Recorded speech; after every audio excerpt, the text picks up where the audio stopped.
Well, welcome everybody.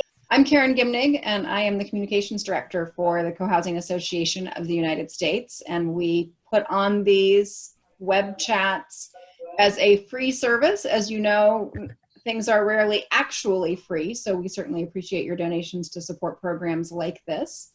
Karen Hoskin is mostly with us. She had a busy afternoon of meetings, and I think she's finishing her dinner, but we'll see her face shortly, I think. And oh, there she is saying hello. She's our executive director. She's our full-time person who keeps everything running. And I do my piece, and we work pretty closely together and feel lucky to do that.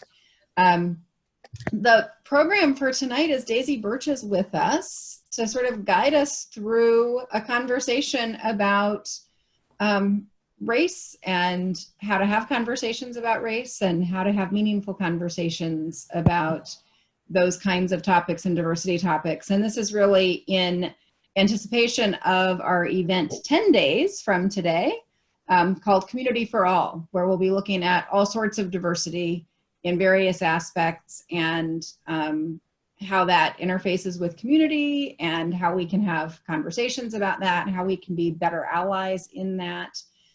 So a range of topics, and of course, we had this on the books before George Floyd and all of the more recent attention of the nation and the world to these issues, but we've been adapting that schedule to try to, or that program to be as responsive as we can be to what's sort of real and live in the world today and meet those needs. So we're really excited about that program. Daisy is one of our speakers for that program on the 23rd, and it is not too late to register. In fact, early bird is still in play, so you can get a reduced rate for your individual registration. Also, if you have not yet had your community purchase a community coupon code, the most cost-efficient way to participate is for a community to go in together, and for $250 or $200 if you're a community launch participant, you can purchase a code that allows everyone in your community, including your explorers if you're a forming community, everyone can register at no additional cost. So that's a great way to get everybody access to the recordings and continue to have these conversations. So if you see something at the event and you're thinking, wow, I would love to have a conversation about that with my community, with that community coupon code, everyone in your community can register, and then, you know, multiple members can watch the same session either live or after the event through the recordings, and then great conversations can come of that. So that's kind of what we're encouraging, and we're giving you a taste tonight of how some of those conversations might be experienced.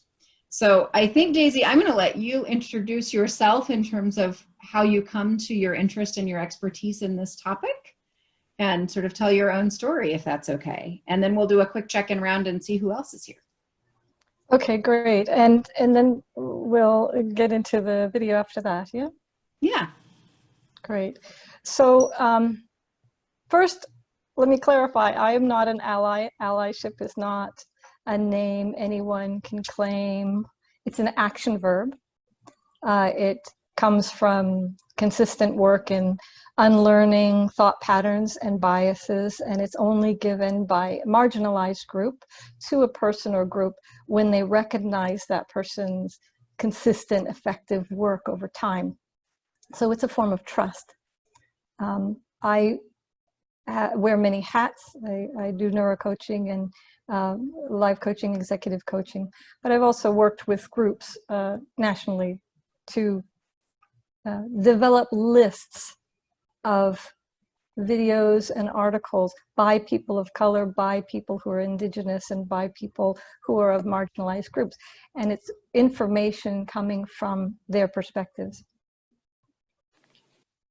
So the goal here tonight for me, for all of us, is to get a taste of the different kinds of true and false forms of allyship, and to have to get into useful allyship and how we can work in ways that are actually transformational for ourselves personally and also for our communities. So when we practice, you know, usually when we go through life, we have filters, we have biases, and we get used to these filters and biases. And once we are able to open ourselves to the experiences of others, we actually start cracking open filters and biases we didn't even know we had. And the more intelligent we are, the more of a jolt it is when we've cracked open a filter or a bias that we've had for sometimes years or even a lifetime. And when that happens, we have now access to deeper levels of learning and deeper levels of inquiry from the sources of people we perhaps haven't even learned from or haven't listened to. And that is where we have deeper access to wisdom and deeper access to transformation. And then once we're in that level of transformation, we can have deeper conversations with people who we may have felt estranged to before. That's great, Daisy. I think that's wonderful information and a great experience to sort of begin to get a sense of tonight. We wanted to get a chance just to see who's here. We have a pretty small group tonight, which is lovely and cozy. But we wondered if you would just each put in the chat what you're hoping for in this session. So my hope for this session, if you just want to put that in the chat so we can kind of see what you're thinking about as you arrive this evening.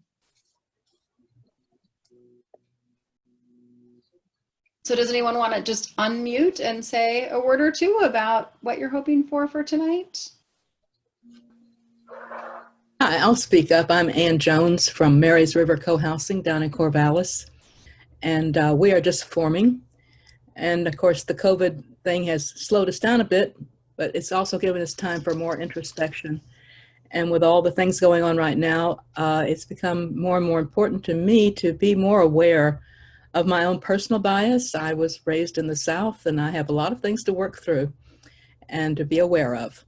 And I relate to Karen. I lived in Atlanta for about 30 years, and so I'm aware of where she was and that location. I lived out near North Lake Mall, and so yeah. So you can just you picture where I'm coming from, and I've come from a kind of a mixed background, in that my parents were raised.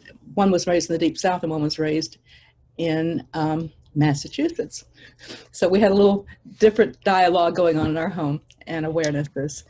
And at times I even, like in my younger years, in my naive years, I prided myself on being very open-minded and more progressive than some of the people I was running into. But I realized that's kind of like arrogant and not helpful, and kind of a poor attitude if you're going to like be open to learning. And so what I'd like here is to be some new awarenesses. I'm seeing our group, unfortunately, is not very diverse.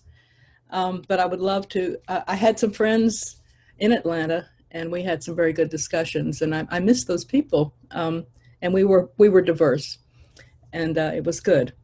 And so I'm living here now in the Northwest in Oregon. It was very interesting for me to find out how invested the state of Oregon is in white supremacy. And so I'm here to learn and be open and be challenged. Thanks, Anne. Lovely. Anyone else want to just share a bit about what you're coming with today? Okay. To contribute, I grew up for the first 20 years of my life in a totally white environment in Britain. It was only when I came to the United States that I got exposed to racial issues in Buffalo, New York, where one side of Main Street was white and the other side was black. And witnessed that if a black adolescent crossed the street, the cops came and beat them back, which was kind of a shocking eye-opener. I'm in a housing unit here. It's actually just collapsed as a co-housing community. But the book group here just read White Fragility. And I'm not in the book group, but I did read the book. And I thought it was an excellent assistance to white people. Thanks, David. Neil? I'm finding myself very much aligned with one of the shares in chat there, Arash, if I'm pronouncing your name correctly. Good. If not, Arash. apologies. But my version of that is just to, uncover, identify my uncomfort zones or my comfort zones. It could work both ways, really. And become a better kind of citizen and practice more openness, and I'll put a period there. Okay. One more. Roseanne, I see you're unmuted. Go ahead. Yeah. Hi, I'm Rosanna Von Sacken. I'm based in Canada, and just found out about this today because we're trying to register for the conference as a group. And so I'm really excited to get access to some of your fantastic material and presenters. And in terms of this topic, being a visible minority, I have experienced discrimination and racial issues, although probably not as extreme as some other folks, but it's here too. Yeah. So I'm here to learn. Wonderful. Thank you. So glad you found us. All right. Well, I think with that, and thank you to everyone who checked in the chat as well. Daisy, do you want to preface the video? Yes, and to just touch on what Rosanna was eloquently pointing out, if that works. Mm-hmm. Allyship is also with the individual. I, being a cis person, may not experience the daily discrimination or hardships as somebody who's gay in a society where it's not accepted. And if I were Black and a woman in a wheelchair, I still may not experience from the experiences that somebody from LGBTQAI group would experience. So, or if I were gay, I might not experience, have the same kind of experience as somebody who faces discrimination because they're blind. So anyone will find that they can be an ally for any different group. Now this video that we're going to watch is was at the top of the list of the Black awareness, cultural awareness menu, Black related cultural awareness menu. It's a long list, but there's a top 10 there. And these are different videos and links by different professors and different people and groups and organizations, mostly people of color or Black related issues. And this one is this is called Parents Talking, they call it Have the Talk. Black parents having the talk about how to deal with police to their children. So it's about 5 minutes, and I'm going to share my screen. So the plan here is we'll all watch it together, and then we'll have some conversation about it. So are you ready for me to hit play, Daisy? Yes, and also to preface it, I don't know if it's at the beginning right now, but to preface it, this is again getting a glimpse into different organizations and groups and how people live in their daily worlds.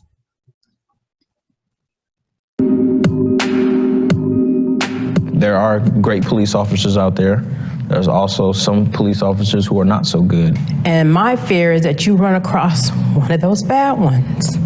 For some reason, people of color have always been a target by the police. Before they became a policeman, they were a person. And that person took all their ideas and all their thoughts and all their prejudice into their job. Why would a police officer assume that you did something bad?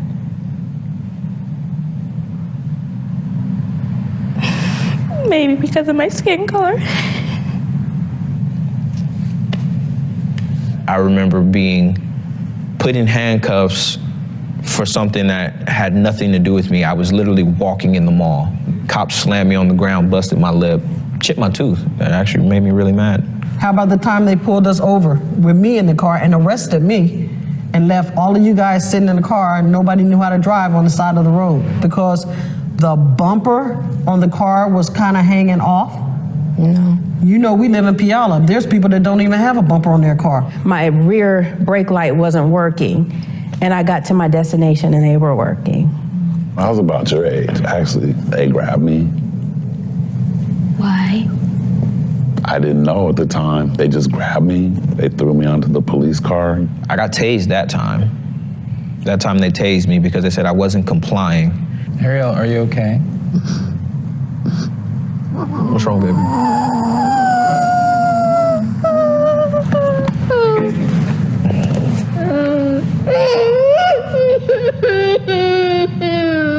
I'm okay, I'm alive, all right? Every day I get to see you, I get to do this, right? All right, come on, let's calm down, let's finish this, all right? You good? Hey, you're making me cry. Come on. You have to be careful when you're out there in this world because this world's not going to always be honest or fair to you. I know, Sean, you got a little bit lighter than the rest of them, so it's a possibility you won't get stopped. Sound like you just pulled him over. Okay. If you're driving, cop pulls you over. Police gets out the car, comes to the window. What would you do? License and registration, please, ma'am. Why do you think I pulled you over? I don't know, tell me. When a police officer says something to you, don't, you're black. You can't be looking at them saying, oh, I don't know, why don't you tell me? Well, I mean, that right there is giving them the license to pull you out of your car and physically harm you because it will be done. Don't get upset, don't get sassy. Why did you pull me over? You don't have, I know how, just follow instructions and stay calm. Okay. Do you think just being a police officer and pulling you over, regardless of if you feel you've done something or not, they should get your respect? That's a tricky question. The answer is yes. Yes. If you got to go to your wallet to get your ID, say, can I go reach in my back pocket to get my ID out? You could do what I do, and I show them my hands, so when they're walking up, they see I don't have anything in my hands. I'm Ariel Sky Williams, and I have nothing that will harm you or hurt you. And what's the next place you put your hands when you're driving or on the steering wheel with your hands out? If at all possible, turn your phone on. And call someone and put it on speaker. Yeah. But whatever you're doing, I want you to say what you're doing before you do it. You don't write any statements. Well, you have to write a statement. You don't have to write anything. You're a minor. I'm responsible for you. No one can tell you anything else. If he tells you to be quiet, do everything that you can to get back to me.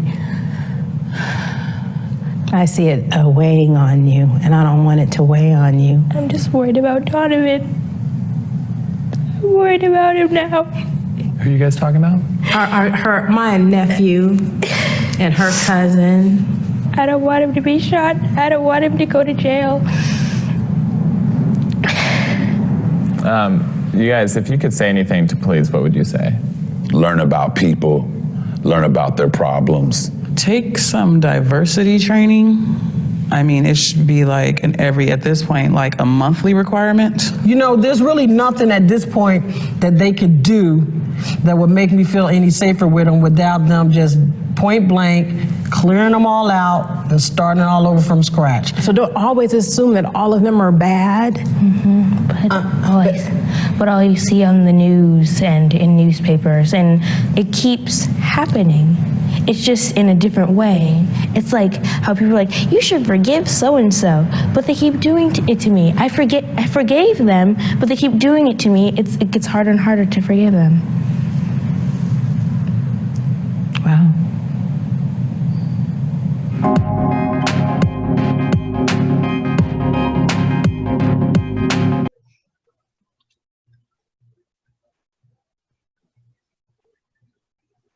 Yeah, what do you say after that?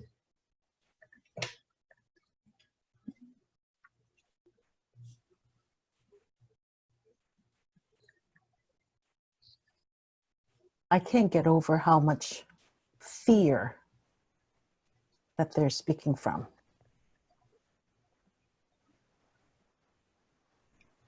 How certain they are.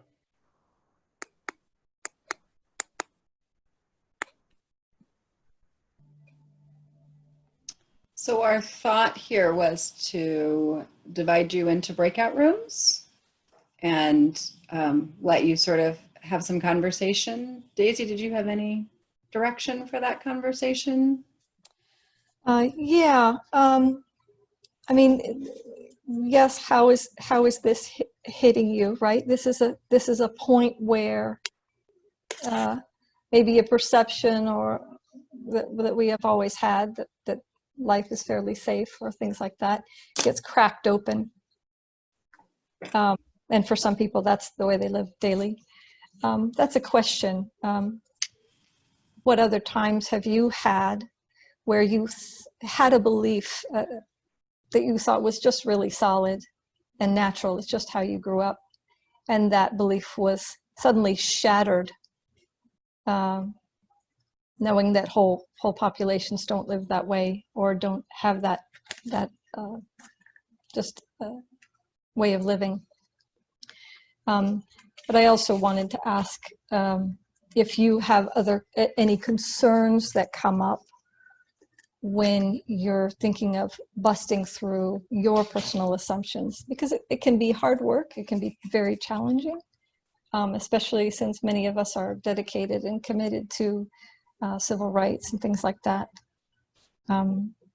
We want to bust that open and learn to do some particular things around allyship. One is listen, and listen to people of color, listen to people who have been disenfranchised.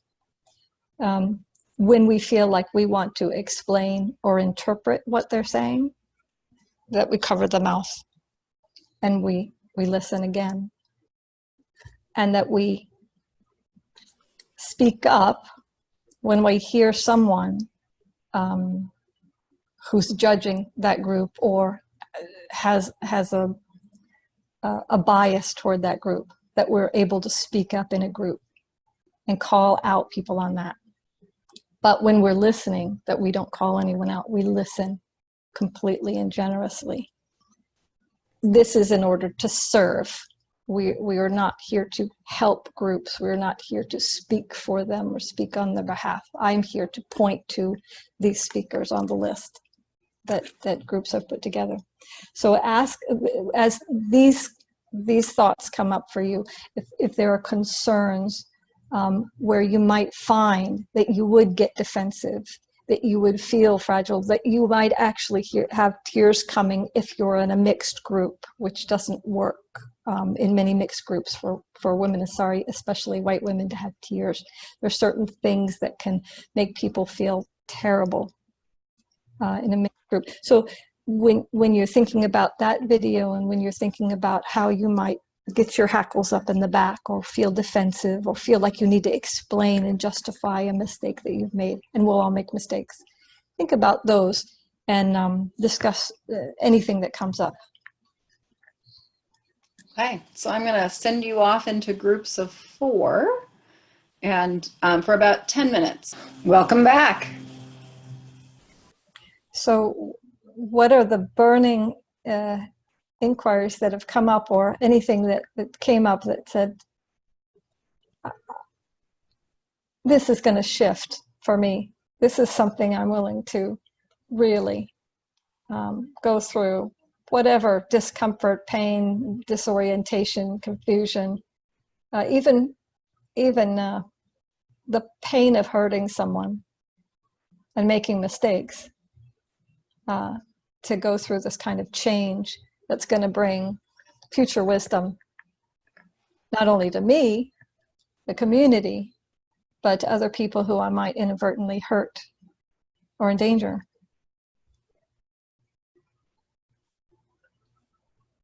Anyone have sort of responses to your conversation or thoughts from your conversation you'd like to share in the larger group?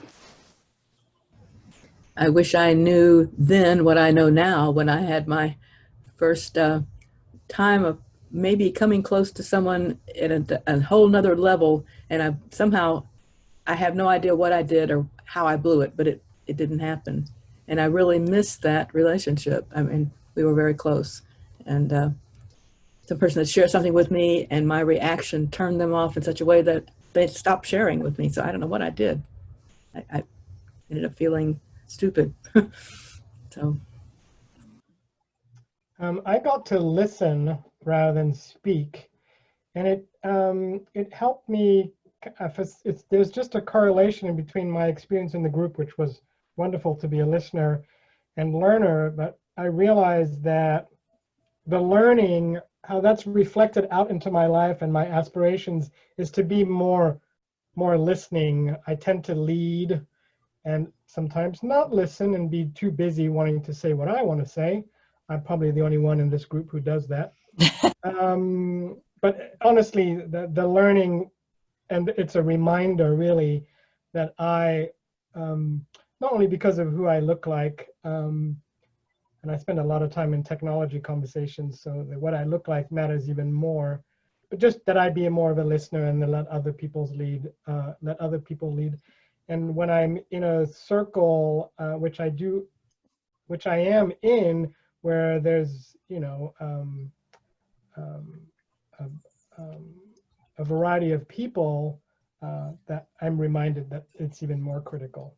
And I did spend the first 30 years of my life living in Europe, a little bit more than David, and surrounded by an extremely international crowd of human beings, just because I was in spiritual communities and working in environments, as my dad was, with a lot of different cultures. So that's another story, but that's what I wanted to share.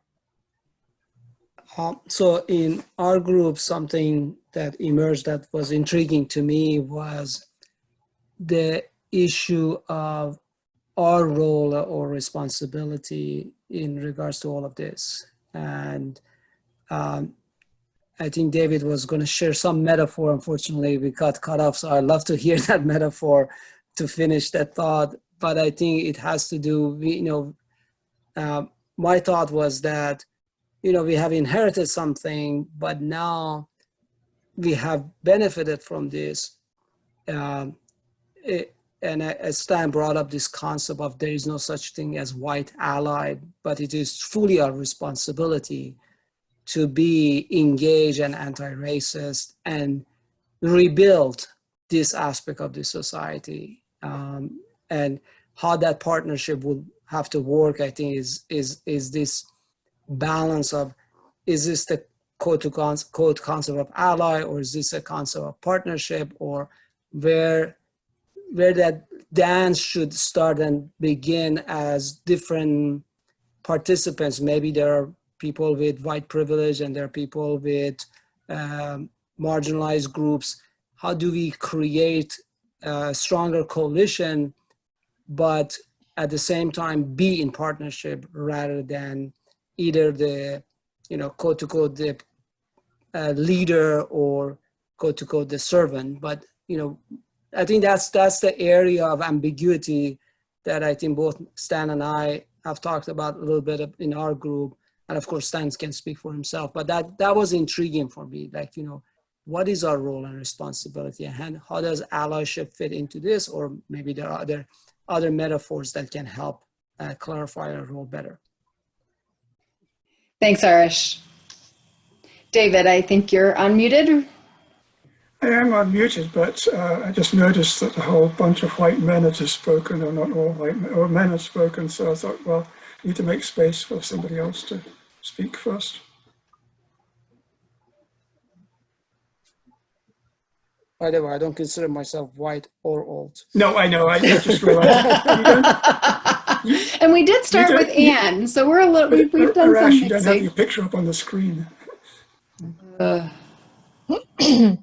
Arash, you're not visible. But some may differ. We had a discussion about that today. Can I speak quickly to definition of allyship? I can bring one up very quickly. It is from a group. Allyship is given to a person from a group that tends to be of privilege. It's the ally. I'll read something quickly. Excuse me. Allyship is an active, consistent, and arduous practice of unlearning and reevaluating, which a person holding systemic power seeks to end oppression in solidarity with a group of people who are systemically disempowered. Since everyone holds systemic power in some areas and lacks it in others, everyone has areas in which they can practice allyship. But again, it's not something to proclaim. You don't put an A on your chest.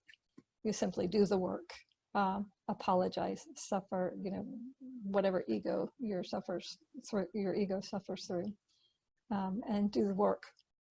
And use your privilege to access areas that the different disenfranchised group cannot access, and point to them. Hand them the mic, don't grab it.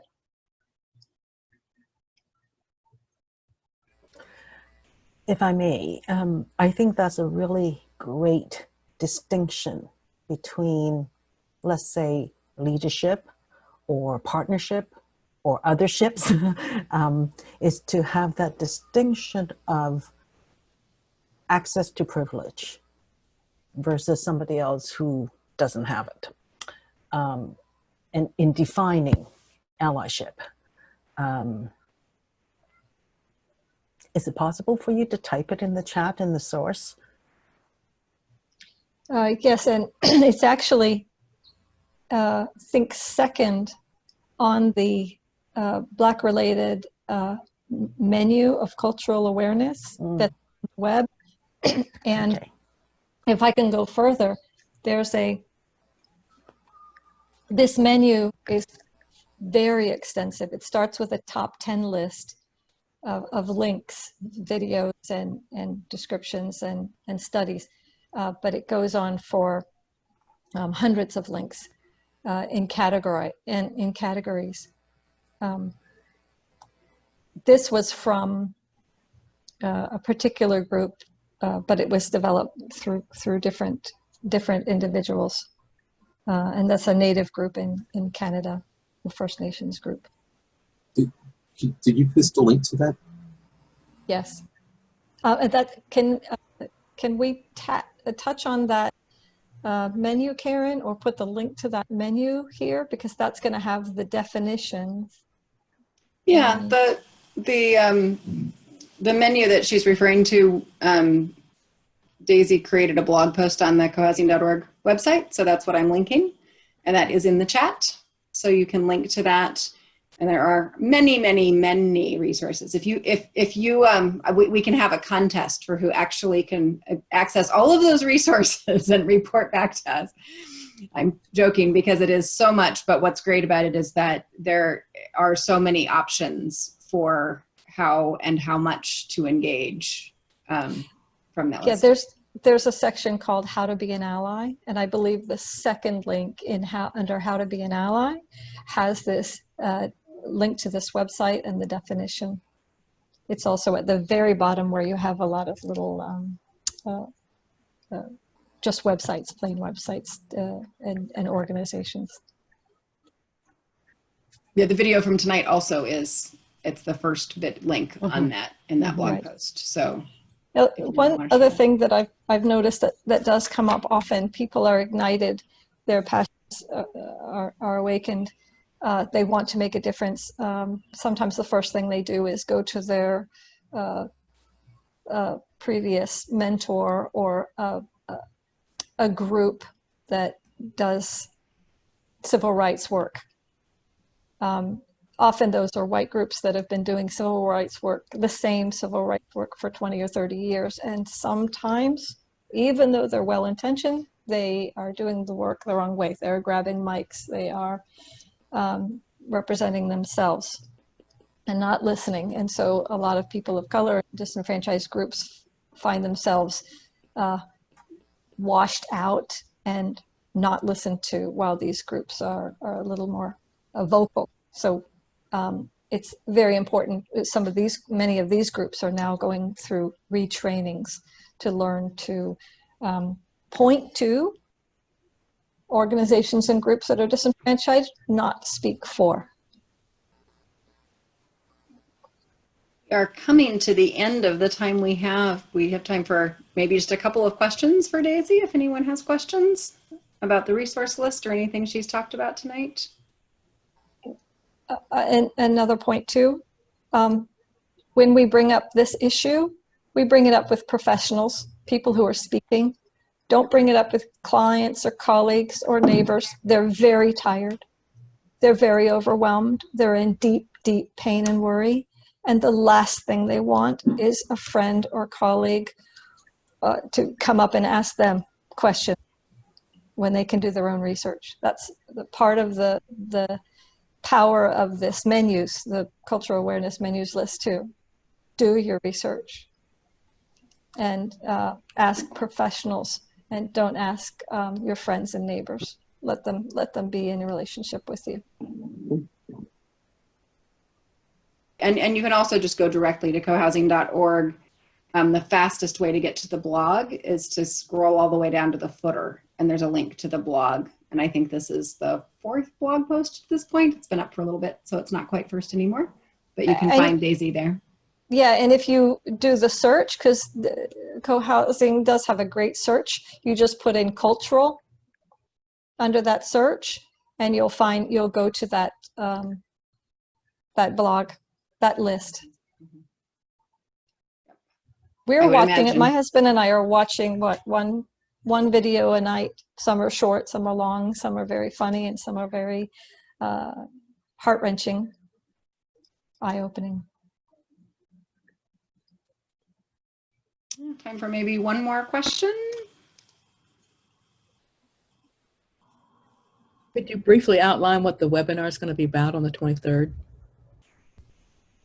Yeah, so the 23rd it's actually an online conference. So there will be 12 sessions. We'll have a keynote. And the link to that is also in the chat. I'll put it there again, or Karin might beat me to it here. But there will be a range of topics. So several are related to race. We'll have a panel of people of color who have experience of co-housing who are going to talk about that. We have folks that are going to talk about the community that they live in and the sort of struggles that they've had around race and anti-racism and experiences of racism within the community, and kind of their story of what they've done and what's worked and what hasn't, and where the struggles remain. And as I say, Daisy has a session on allyship. There are also sessions on differences in ability, differences in income or financial resource. Somebody's coming from Village Hearth that is an LGBTQ senior community, and talking about the importance of that particular designation, why that is needed in the world today. So that's just a smattering out of memory, but the list of, I think there's one I still don't have a description for, but 11 of the 12 are available on the website. So looking at sort of all the kinds of diversity and the various ways that we engage them through a lens of co-housing for the most part, and in some cases, some sessions a little more generally. Does that answer your question? Yes. Yeah, on the day, you'll be able to attend 3, and because there are 3 slots, and in each slot there's 4 options, and you can pick which one you want to go to. And then the others will get posted as recordings. Usually takes me about a week to get them up, but I also post them as I process them, I post them. So you'll be able to see them as I get them done. They show up and you can watch them then. If you look at the bios, there's a really great dynamic group that's going to be speaking. There's some really cool people. I'm excited. Karen, I was just reading the chat with a couple of people in my group. Right at the end of our group, I was going to talk about a metaphor that I found really useful on this topic. So I thought I might share it with the group, because we're coming up to the end. It might even be a very good note to end on. So I got it from a person of color, and and I was explaining that I grew up, first 20 years of my life in all white society, and then all of a sudden got a wake-up call that I had all these privileges I didn't realize I had. So, the immediate reaction is to feel sort of bad about that and guilty and whatever. So the metaphor goes like this, being born into the world is a bit like buying an old house, and you take it on as ownership, maybe. But you're not responsible for the architect the planning office that gave various approvals for shoddy work. You're not responsible for how it was built. But when you take it on, you are responsible for taking care of it, maybe even rebuilding it, which is what I've done in Wales recently, if necessary, or renovating it. But basically, maintaining that house in good order, being being a responsible individual towards it. And that's how I look at racial issues. It's like, well, it wasn't my fault I was born into this situation. I had no say in it. But once I'm in it, I do have responsibilities to put it right. It's a great metaphor. Thanks, David. Daisy, closing thoughts? I've enjoyed being with you all and listening to the comments.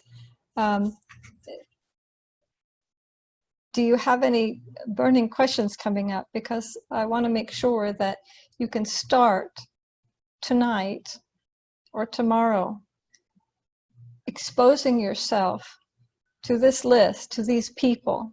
The one video we saw is the beginning. And explore and let any assumptions, presumptions, filters drop as you watch and listen to these videos and read these clips and these links. I recommend that you do one a day. Some people do a marathon. They'll just do a couple hours full of them, and they're overwhelmed and inspired and shocked, and they're ready to shift. And some just will do one a day. On sad days, you watch the comedians. They will still teach you. Or you watch the kids section. So I recommend, and I do challenge you and recommend that you watch and read at least one link a day. Thanks, Daisy. I think that's a great recommendation.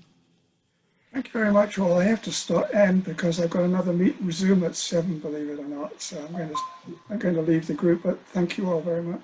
Thanks, David. Thank you, David. And I'm just going to wrap us up because we are at the end of our hour. So thank you, everybody, for coming and for sharing with each other in your small groups and with all of us and the whole group.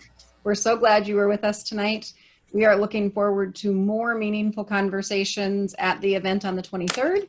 The 12 sessions that we are curating for you, and also there will be a session at the end where anyone can convene a conversation, where you can bring your Zoom link, and there will be a place to sign up for that and say, this is the thing I want to talk about, and anyone can choose, where they want to go in that last hour. So we look forward to many more conversations on this topic, and a great day on the 23rd. And always, when you're looking for more about co-housing, take a look at cohousing.org. There's lots of great information there. Karin, did I leave anything out? She's shaking her head. Okay. Thanks, everybody. Good night. Have a wonderful evening, and we will see you on the 23rd. Thank you Good night, everybody. Bye. Bye-bye. Bye.